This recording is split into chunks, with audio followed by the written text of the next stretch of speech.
মিথ্যা যারা কথা বলে, মিথ্যাকে যারা সাপোর্ট করে, মিথ্যার পথে যারা চলে, মিথ্যাকে যারা সমাজে প্রতিষ্ঠিত করতে চায়, এরা হচ্ছে আব্দুল্লাহ বিন উবাইয়ের উত্তরসূরি। ওরা যদি নামাজ পড়ে, আর যদি রাত রোজা করে, আর যদি যাকাত দেয়, হজ যদি করে, আর পরে এরা মুমিন থাকতে পারবে না। কারণ বিশ্বনবীর পেছনে আব্দুল্লাহ বিন উবাই তিনি নামাজ পড়তেন, সরাসরি বিশ্বনবীর পিছনে নামাজ পড়তেন তিনি। কিন্তু তিন লোকটা ছিল মুনাফিক, এই লোকটা ছিল মুনাফিক। এর ব্যাপারে আল্লাহ রাব্বুল আলামিন সরাসরি রাসূল সাল্লাল্লাহু আলাইহি সাল্লামকে বলেন, নবীজি যখন তার আব্দুল্লাহ বিন উবাইয়ের সন্তান চলে আসলো রাসূল সাল্লাল্লাহু আলাইহি সাল্লামের কাছে, যে ও নবীজি, আমার আব্বা মৃত্যুবরণ করেছেন, কিন্তু মারা যাবার পূর্বে আমাকে বলেছেন রাসূলের জন্য গায়ের জামাটা দিয়ে আমার কাফন পরানো হয়, আর আমার জন্য আমার জানাজার নামাজটা যেন স্বয়ং রাসূল আদায় করে দেয়। রাসূল সাল্লাল্লাহু আলাইহি সাল্লামের কাছে চলে আসলেন, রাসূল নিজের জামাটা খুলে দিলেন কাপড় করে দেওয়ার জন্য। জানাজার নামাজে দাঁড়াবেন, হযরত আবু বকর বাধা দেয়, রাসূল সাল্লাল্লাহু আলাইহি সাল্লাম কথা শুনে না। হযরত ওমর সরাসরি আসলে জামা ধরে টান দেয়, ইয়া রাসূলুল্লাহ, কার জানাজা আপনি দাঁড়াচ্ছেন? ওটা একটা মুনাফিক। বিশ্বনবী বললেন, আল্লাহ আমাকে এখনো নিষেধ করে নাই, আল্লাহ আমাকে এখনো নিষেধ করে নাই। রাসূল সাল্লাল্লাহু আলাইহি সাল্লাম জানাজার নামাজে দাঁড়ালেন।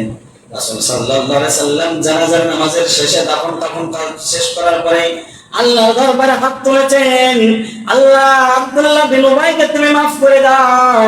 আল্লাহ রাব্বুল আলামিন ফেরেশতা সঙ্গে সঙ্গে পাঠিয়ে দিলেন, নবী গো, এক নয় দুই নয় 70 বার যদি এই আব্দুল্লাহ বিন উবাইয়ের জন্য আমার কাছে আপনি তার জন্য মাফ চান, আমি আল্লাহ তারে মাফ করব না। আল্লাহ রাসূল বললেন, আল্লাহ তো আমার 70 বারের কথা বলেছে, আমি 70 বারের চাইতে বেশি করব, বেশি আল্লাহর কাছে দোয়া চাইবো, মাফ চাইবো তার জন্য। দেখেন কেমন নবী ছিলেন তিনি, কি নবী আমরা পেয়েছিলাম। আল্লাহ বলে, নবী গো, 70 বার কেন, এর চাইতে বেশিও মাফ চাইলে আমি তারে কিন্তু আমি আল্লাহ মাফ করব না। কারণ আপনার পিছনে নামাজ পড়েছে, রোজা করেছে, হজ করেছে, যাকাতও দিয়েছে, ইসলামের সবকিছু পালন করেছে, কিন্তু সে মিথ্যার সাথে সম্পর্ক ছিল। আপনার গোপন কথাগুলো তারা কাফেরদের কাছে পৌঁছে দিত, আবু জাহেল আবু লাহাবের কাছে পৌঁছে দিত।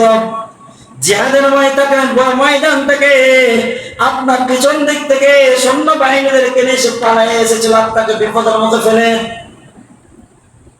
ও নবীজি, 70 বার কেন, 70 বারের চাইতো আপনি যদি তার জন্য মাফ চান, আমি আল্লাহ তাআলা কিন্তু আব্দুল্লাহ বিন উবাইকে মাফ করব না।